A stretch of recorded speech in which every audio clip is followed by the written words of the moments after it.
如果有人質疑你揸電單車好危險，咁就帶埋佢一齊出車啦！出發！我哋去咗台灣墾丁租電單車，租之前店家就會睇下你基本開車停車有冇問題。風馳電掣嘅感覺係咪好爽呢？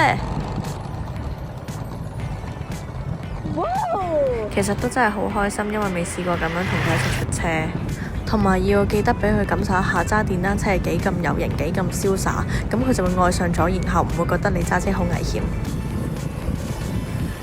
我哋正暑假時分去，所以極好天，同埋一定會曬黑，呢個係無可避免嘅事實。我已經着咗冰袖㗎。能夠一齊分享興趣係一件好開心嘅事，希望大家都可以荼毒你身邊嘅人，一齊考電單車咯。